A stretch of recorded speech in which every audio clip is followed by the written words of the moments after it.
Nathan Pierce stared at his laptop screen, the glow illuminating his tired face in the darkness of his penthouse office. Numbers blurred together as he reviewed the quarterly reports for his software company. Another successful quarter, another milestone reached, another empty evening alone. The clock on his desk read 11:47 p.m. on a Thursday night. Most people were home with their families, but Nathan had made his choice long ago. Success came with sacrifices. His phone buzzed against the mahogany desk, the vibration breaking the silence. Unknown number. Nathan normally ignored such calls, but something made him reach for it. Perhaps it was intuition, maybe just the need for any human contact after hours of solitude. A stranger's voice, Mr. Pierce. This is Dr. Victoria Mills from Cedar Heights Medical Center. The woman's voice was calm but carried an undertone of urgency that made Nathan sit up straight. I'm calling regarding Olivia Hart. She's listed you as an emergency contact. Nathan's chest tightened at the mention of his ex-wife's name. They had been divorced for 8 months, the papers signed without drama or argument. It had been mutual, or so he told himself. Olivia needed emotional connection. Nathan needed his company to succeed. They wanted different things. Simple as that. What happened? Is Olivia hurt? Nathan was already standing, reaching for his car keys. Ms. Hart gave birth this evening, Mr. Pierce. Emergency delivery at 32 weeks. The baby is in our neonatal intensive care unit. Dr. Mills paused, and in that pause, Nathan felt his entire world shift. You're listed as the father, sir? We need you here immediately. The drive Nathan's hands gripped the steering wheel as he navigated through the nearly empty streets toward Cedar Heights. His mind raced faster than his BMW. Olivia had been pregnant. She carried their child for 7 months and never told him. When did she find out? Was it before or after they signed the divorce papers? The questions multiplied with each passing mile. He thought back to their marriage. 3 years together, built on passion that slowly faded into routine. Nathan would work 16-hour days while Olivia planned gallery exhibitions and waited for him to come home. She would cook dinners that grew cold on the table. She would buy tickets to shows he never attended. She had asked for more time, more presence, more of him. He had promised to do better after the next product launch, the next investor meeting, the next acquisition. Eventually, she stopped asking. Eventually, they stopped talking about anything real. Eventually, she packed her bags and moved to a small apartment across town. He remembered the day she left, how she had turned at the door and said, I hope your company keeps you warm at night, Nathan. I really do. Arriving at the hospital, Cedar Heights Medical Center loomed before him, its windows glowing like a beacon in the darkness. Nathan parked haphazardly and ran toward the entrance. The automatic doors seemed to move in slow motion. The lobby was quiet except for the soft murmur of late-night staff and the occasional beep of medical equipment. Olivia Hart, Nathan told the night receptionist, his voice breathless. I'm Nathan Pierce. I was called about the baby. The receptionist, a middle-aged woman with kind eyes, typed quickly. 5th floor. Maternity wing. Room 521. The elevators are to your right. Nathan jabbed the elevator button repeatedly as if it would make the car arrive faster. When the doors finally opened, he stepped inside and watched the numbers climb. 3, 4, 5.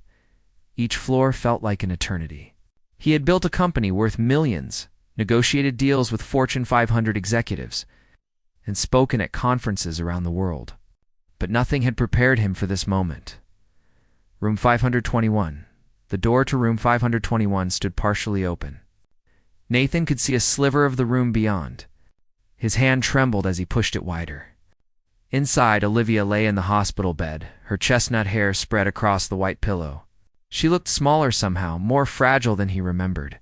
Her face was pale, exhausted, but still held that gentle beauty that had first captured his attention at a charity gala 4 years ago. She turned her head when she heard him enter, and their eyes met. In that moment, Nathan saw everything. Fear, relief, guilt, hope, and a deep weariness that went beyond physical exhaustion. This was the woman he had loved, the woman he had failed, and now the mother of his child. Nathan, she whispered, her voice cracking. You came. Of course I came. He moved closer, every step feeling surreal. "Olivia, you had our baby. How could I not come?" Tears spilled down her cheeks. "I didn't know if you would care. If you would want to know," truth begins. The words hit Nathan like a physical blow. How had he made her feel so unwanted that she would hide a pregnancy from him? How had he been so blind, so consumed by spreadsheets and strategy meetings that he missed the signs? "When did you find out?" he asked, pulling a chair beside her bed. 3 weeks after we signed the divorce papers," Olivia said softly, her hand resting on her now flat stomach. "I took the test because I felt different, tired, in a way that felt new. When I saw the positive result, I sat on my bathroom floor for an hour, just staring at it. Why didn't you call me right away?" Olivia looked away, fresh tears flowing. "Because I saw the photos on social media? You're at that tech conference in San Francisco with that woman from the venture capital firm. Everyone was saying you had moved on so quickly. I thought you were already building a new life without me. Why would I complicate it with a baby you never wanted in the first place?" Nathan felt his throat tighten. That conference. He had gone purely for business, networking to secure funding for his next project.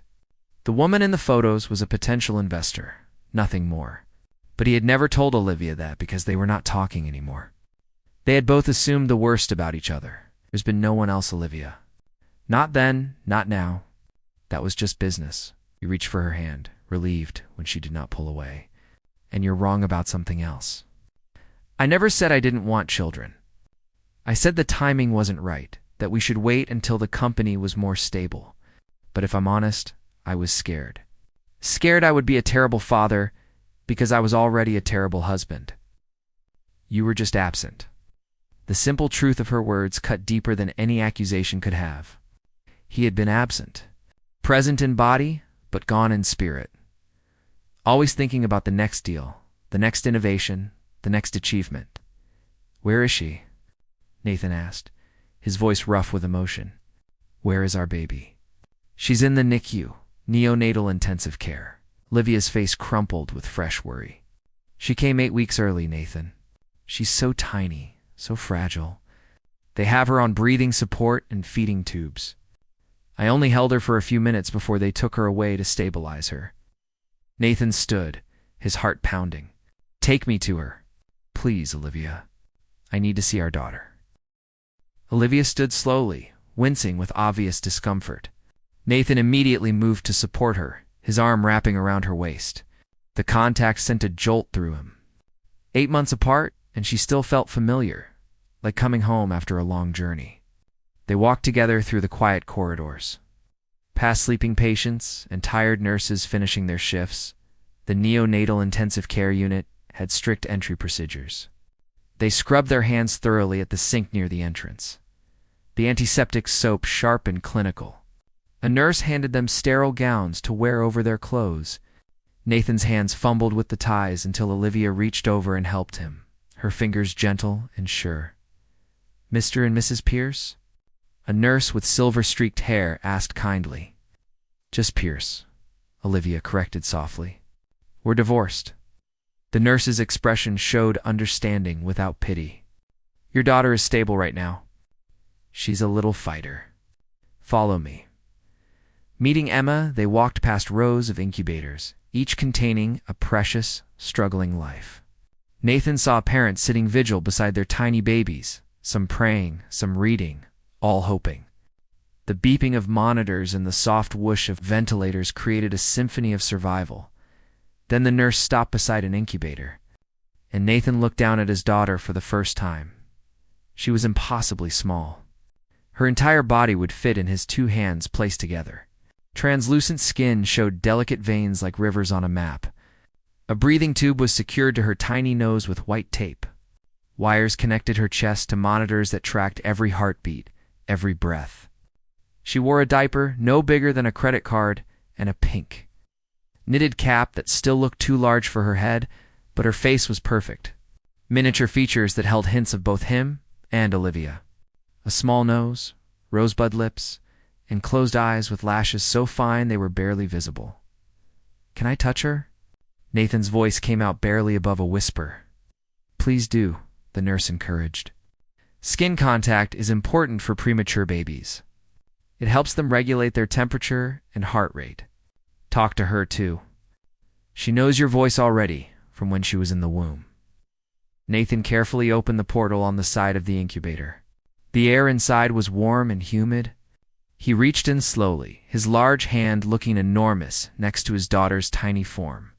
When his finger touched her palm, her miniature fingers wrapped around it with surprising strength. That was when Nathan broke. Tears he had not shed in years poured down his face as he felt his daughter holding on to him. This perfect, fragile miracle was his, was theirs. And she was fighting to stay alive, a name and a promise. Does she have a name? Nathan managed to ask through his tears. Olivia moved closer, standing beside him so their shoulders touched. I was waiting. I thought you should help decide. Nathan looked at Olivia, seeing the offering for what it was. A bridge. A chance to be involved, to matter, to be present in a way he never had been before. What about Emma? He suggested, his voice thick with emotion. It means whole or universal. After everything broken between us, maybe she can make us whole again. Olivia smiled through her own tears. Emma Pierce. It's beautiful. They stood together, watching their daughter breathe with mechanical help. Nathan made a silent vow. He would not fail them again. Whatever it cost, whatever he had to give up. He would be the father Emma needed and the partner Olivia deserved. The hard conversation hours later. They sat in the family waiting area, cups of terrible hospital coffee cooling between them. The sun was beginning to rise, painting the sky in shades of pink and gold. Nathan had not slept, and neither had Olivia, but there were things that needed to be said. Tell me everything, Nathan said quietly. From the moment you found out until now, I need to understand. Olivia wrapped her hands around her coffee cup, gathering her thoughts. When I took that test and saw the positive result, my first emotion was joy. Pure, unexpected joy. Then came the fear, because I was alone. We had just ended our marriage and I was carrying your child. She paused, looking out the window at the lightening sky. I wanted to tell you immediately. I picked up the phone a dozen times that first week. But then I saw those photos from San Francisco and I convinced myself you had moved on. That telling you would just complicate your new life? I never moved on, Olivia. I just buried myself deeper in work because it was easier than feeling the loss of you. I know that now, she said softly. But then I was hurt and scared and pregnant. So I made a plan. I would have the baby alone. My sister moved in with me to help. I saved money from the gallery. I prepared the nursery in my apartment. I told myself I could do this without you. Nathan felt a sharp pain in his chest at the thought of her going through this alone. What about the pregnancy? Was it difficult? At first, it was normal. Morning sickness, fatigued, the usual. I kept working at the gallery, planning for maternity leave. But around 6 months, my blood pressure started rising. The doctor put me on bed rest. That's when everything got harder. Olivia's voice wavered. I was alone in that apartment day after day, worried about the baby, worried about money, worried about everything. My sister helped when she could, but she has her own family. The day everything changed yesterday morning, I woke up with severe pain, Olivia continued, her hands trembling slightly. I couldn't breathe properly. I called an ambulance. They rushed me here and told me the baby had to be delivered immediately. Preeclampsia, they called it. My blood pressure was dangerously high, and Emma was in distress. Nathan reached over and took her hand, squeezing gently. You should have called me, Olivia. For any of it. The bed rest, the complications, the emergency. I would have been there. Would you? She asked, and there was no accusation in her tone, just genuine uncertainty. During our marriage, I called you so many times when I needed you. When my father had his heart attack, you were in Tokyo for a meeting. When the gallery flooded, you sent your assistant to help because you had a product launch. When I just needed you to come home for dinner, you always had one more email to send, one more call to make. The truth of her words settled over Nathan like a weight. She was right. He had failed her repeatedly, always choosing his company over their relationship. He had justified it by saying he was building their future, securing their financial stability. But what use was financial security when you lost everything that mattered? A brother's wisdom. Nathan's phone buzzed with a text from his younger brother James, heard through the family grapevine. "Congratulations, Uncle Nathan. Call me when you can." "I should tell James," Nathan said. "He'll want to know about Emma. You two are close," Olivia observed. "He came to see me a few times after the divorce, checking if I was okay." Nathan felt a surge of gratitude for his brother. James had always been the emotional one, the one who understood people in a way Nathan never could. While Nathan built tech empires, James taught high school history and coached basketball. Their parents always said James had inherited their mother's heart, while Nathan got their father's business sense. Nathan stepped into the hallway and called his brother. "Man, is it true? You're a father?" James sounded excited and concerned at the same time. "It's true. A daughter, Emma. She's in the NICU, born 8 weeks premature." Nathan leaned against the wall, suddenly feeling the exhaustion of the past 12 hours. "Olivia never told me she was pregnant, James. I had no idea until the hospital called last night." There was a pause on the other end. "That must have been quite a shock. Shock doesn't begin to cover it. I'm standing in a hospital corridor looking at this tiny human who's half me, and I have no idea how to process any of this." "Do you love Olivia?" James asked directly, cutting through everything else. The question caught Nathan off guard. "What does that have to do with anything?" "We're divorced, brother. You've been miserable for 8 months. You work even more than you did before, which I didn't think was possible. You never go out, never date, never do anything but work. Meanwhile, Olivia was going through pregnancy alone. You both made mistakes, but the real question is, do you still love her?" Nathan looked back toward the waiting area where he could see Olivia through the window, her head resting against the wall, eyes closed. Did he love her? He had never stopped. He had just been too proud, too focused on his wounded ego to admit it. "Yes," Nathan said quietly. "I never stopped loving her. I just stopped knowing how to show it, then figured it out fast," James said firmly. "You have a daughter who needs both her parents, and you have a woman who deserves better than what you gave her before. Don't waste this second chance, Nathan. Not everyone gets one." Dr. Mills' update. When Nathan returned to the waiting area, Dr. Victoria Mills was there, speaking with Olivia. The doctor was in her 50s, with sharp, intelligent eyes and an air of calm competence. "Mr. Pierce," she greeted him. "I was just updating Ms. Hart on Emma's condition. Would you like to join us?" Nathan sat beside Olivia, close enough that their arms touched. He noticed she didn't move away. "Emma's holding steady right now," Dr. Mills explained, "but I want to be honest with you both. The next 72 hours are critical. Her lungs are underdeveloped, which is why she needs the ventilator. We're monitoring for potential complications including infections, bleeding in the brain, and issues with her heart and digestive system." "What are her chances?" Nathan asked, needing to know the truth. "Babies born at 32 weeks have about a 95% survival rate in facilities like ours," Dr. Mills said. "But every baby is different. Emma is small, even for her gestational age, which presents additional challenges. The good news is she's responding well to treatment so far. She's a fighter." Olivia's hand found Nathan's, gripping tightly. "What can we do to help her?" "Be here. Talk to her. Touch her through the incubator ports. Let her know you're present. Studies show that parental involvement significantly improves outcomes for premature babies. They need to know they're loved and wanted." After Dr. Mills left, Nathan turned to Olivia. "I'm not leaving. I'm taking a leave of absence from the company. However long Emma needs to be here, I'll be here too." Olivia looked at him with surprise. "Nathan, you never take time off. What about your company?" "The company will survive without me for a while.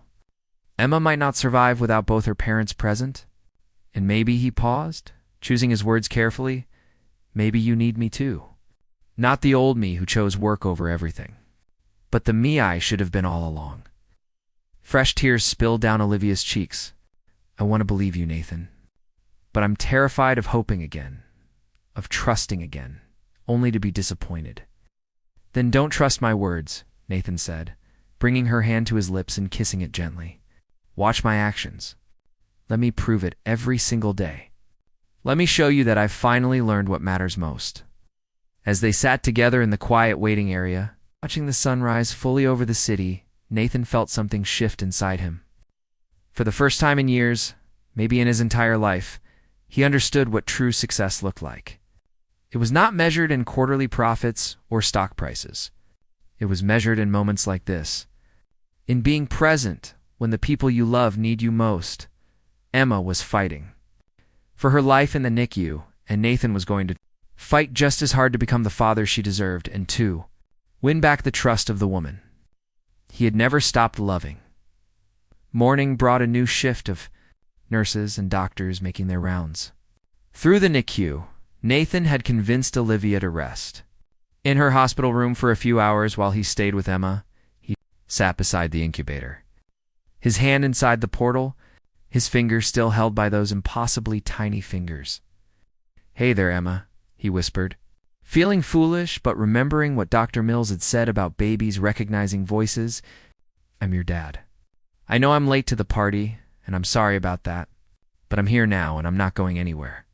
Emma's monitors beeped steadily, her chest rising and falling with the help of the ventilator. Nathan studied every detail of her face, memorizing the curve of her cheeks, the shape of her ears, the way her little hands formed fists, even in sleep. A nurse approached. The same silver-haired woman from the night before. Her name tag read, Margaret Chen. She smiled warmly at Nathan. "You've been here all night? Have you eaten anything?" "I'm not hungry," Nathan replied, unable to take his eyes off Emma. "You need to take care of yourself to take care of her," Margaret said gently. "There's a cafeteria on the second floor. Go get some breakfast. I'll stay right here with Emma, and I have your phone number if anything changes." Reluctantly, Nathan stood. His back ached from hours in the uncomfortable chair, and his eyes burned from lack of sleep. "You'll call me immediately if anything happens." "Immediately," Margaret promised. "She's in good hands." Unexpected encounter. The cafeteria was nearly empty at this early hour. Nathan grabbed a tray and filled it with scrambled eggs, toast, and coffee without really seeing what he was choosing.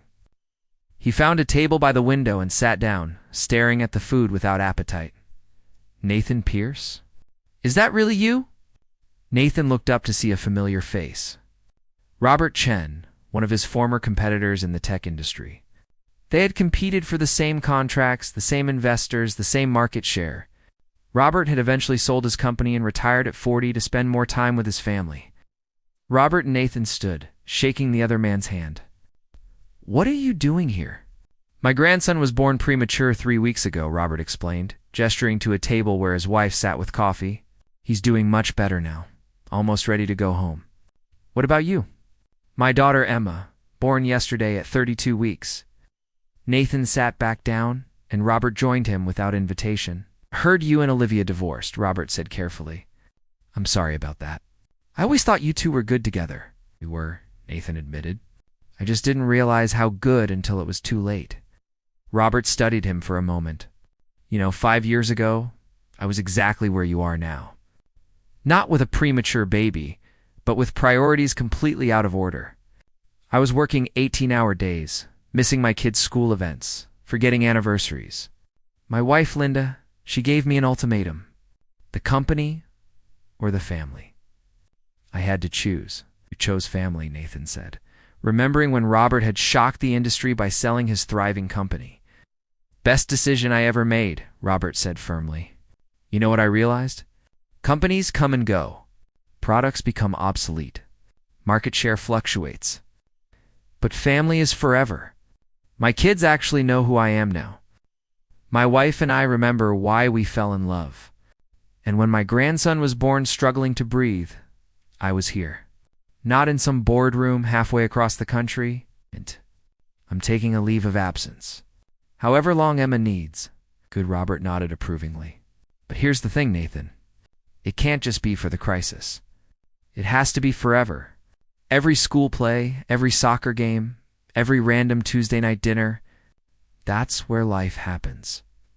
Not in conference rooms." After Robert left, Nathan sat alone with his cooling coffee, thinking about forever. Could he really change? Could he become the kind of man who chose dinner with his family over drinks with clients? The kind of father who knew his daughter's favorite bedtime story? The kind of husband Olivia deserved. When Nathan returned to the NICU, he found Olivia already there. Sitting in the chair he had occupied, her hand in the incubator with Emma. She had showered and changed into fresh clothes that her sister must have brought. Her hair was pulled back in a simple ponytail, and without makeup, she looked younger, more vulnerable. Nathan said softly, not wanting to startle her. She turned, offering a small smile. "Hey, Margaret said you went to get breakfast. Did you actually eat?" "Some," Nathan lied, pulling another chair close to hers. "How are you feeling?" "Sore, tired, terrified." Olivia looked back at Emma, but also grateful. "When they told me she might not make it through the delivery, I prayed harder than I've ever prayed for anything. And she's here. She's alive. That's more than I dared hope for yesterday morning." They sat in comfortable silence for a while, both watching Emma sleep. The NICU was busier now with the day shift in full operation. Other parents were visiting, nurses were changing shifts, and doctors were making rounds. "Nathan, I need to tell you something," Olivia said suddenly, her voice strained. "Something I should have told you during our marriage." Nathan waited, sensing the importance of the moment. "When we first got married, I was so happy," Olivia began. "You were ambitious and driven, and I loved that about you. I thought we would build a life together where we both pursued our passions. I had the gallery, you had your company. It seemed perfect." She paused, gathering courage. "But about a year into our marriage, I had a miscarriage. It was very early, only 6 weeks along. I hadn't even told you I was pregnant yet because I wanted to wait until I was sure everything was okay." Nathan felt like the air had been knocked from his lungs. "Olivia, I had no idea." "I know. I never told you? I lost the baby on a Tuesday afternoon while you were in meetings all day. I called you 3 times, but you didn't answer. Your assistant said you were presenting to potential investors and couldn't be disturbed." Her voice broke slightly. "I went to the hospital alone. Came home alone. Grieved alone."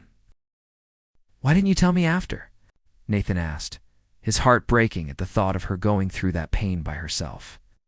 "Because you came home that night so excited about landing that investor? You were talking about expansion plans and hiring more staff, and you looked so happy. I couldn't bring myself to dim that light with my sadness, so I buried it. Convinced myself it was for the best because we weren't ready for children anyway." Tears streamed down Olivia's face. "But it changed something in me, Nathan. I started to feel like I was always going to be second place in your life, that your company would always matter more than anything we built together. When you said we should wait to have children, I heard that you didn't want them with me at all. I know now that's not what you meant, but that's how it felt." Nathan pulled her into his arms, holding her as she cried against his chest. "I'm so sorry, Olivia. I'm sorry you went through that alone. I'm sorry I made you feel like you didn't matter. I'm sorry for all of it." Emergency. They held each other for a long moment until a sharp alarm cut through the air. Emma's monitors were flashing red, and her oxygen saturation levels were dropping rapidly. Nurses rushed over immediately, and Dr. Mills appeared within seconds. "What's happening?" Olivia cried, standing up so fast she swayed.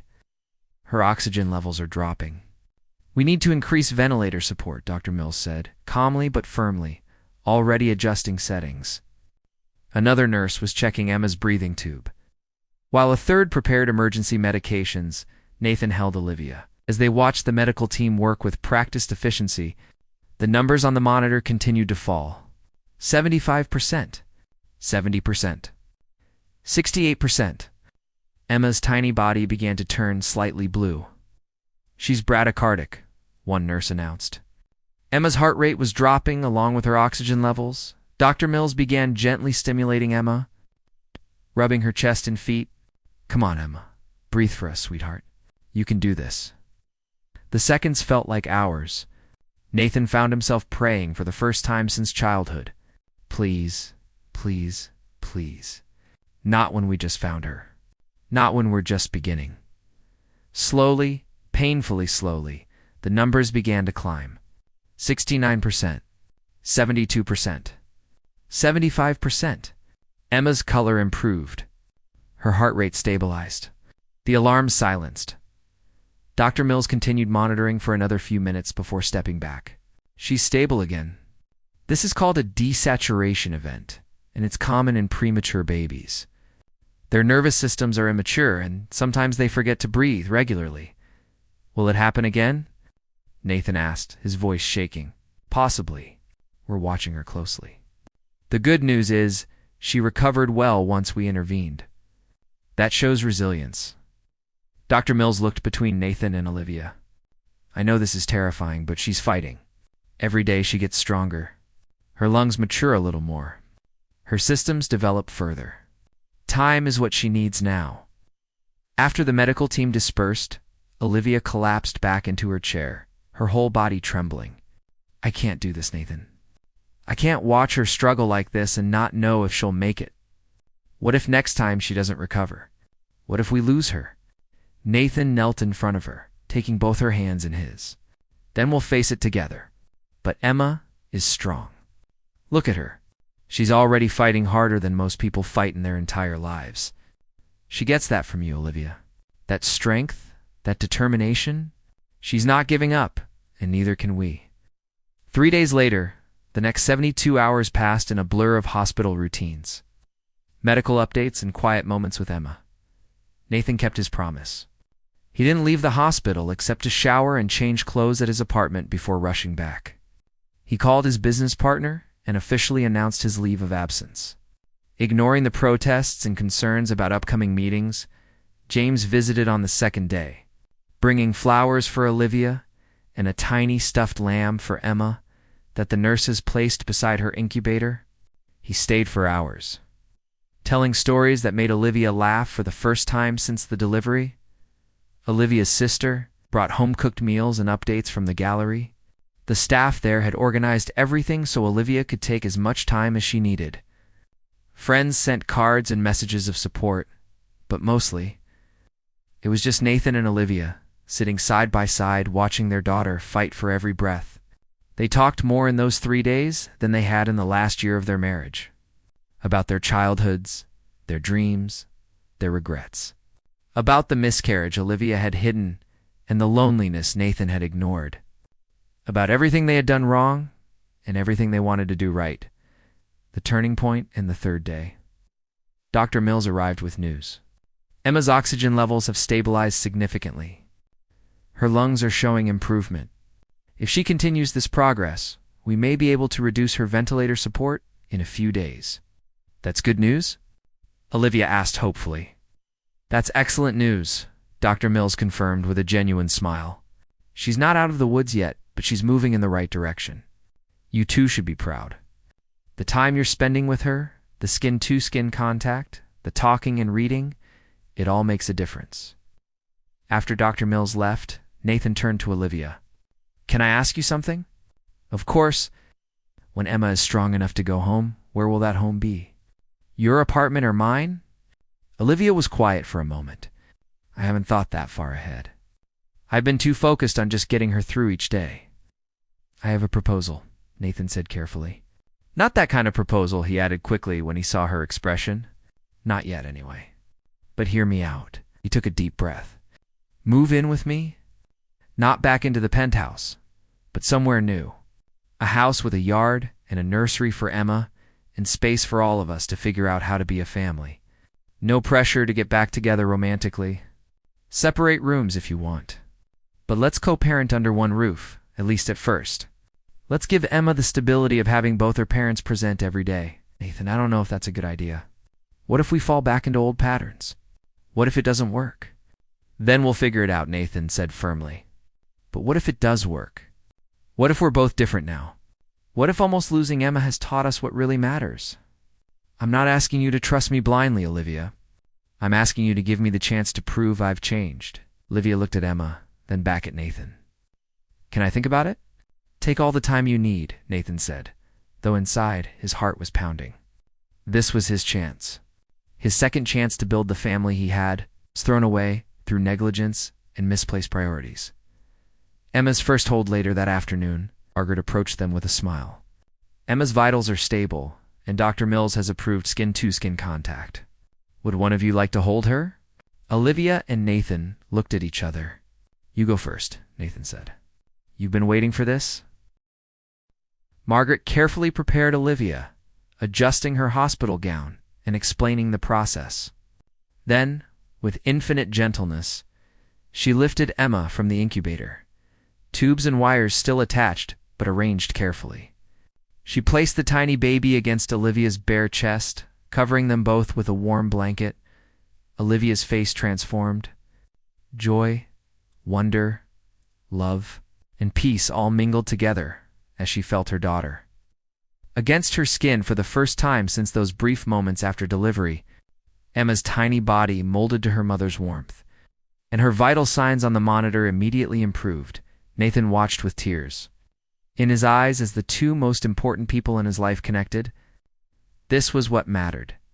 This moment right here, not the next business deal or product launch. This was real success. This was everything. "Do you want to try?" Olivia asked after 30 minutes. She should know her father's touch too. With Margaret's help, they carefully transferred Emma to Nathan's chest. The feeling of her tiny body against his skin, her small heartbeat fluttering against his own, broke something open inside him. This was his daughter, his child, his responsibility, and his joy. "I love you, Emma," he whispered, his voice thick with emotion. "I love you so much. And I promise you, I'm going to be the father you deserve. I'm going to be present for every moment I possibly can.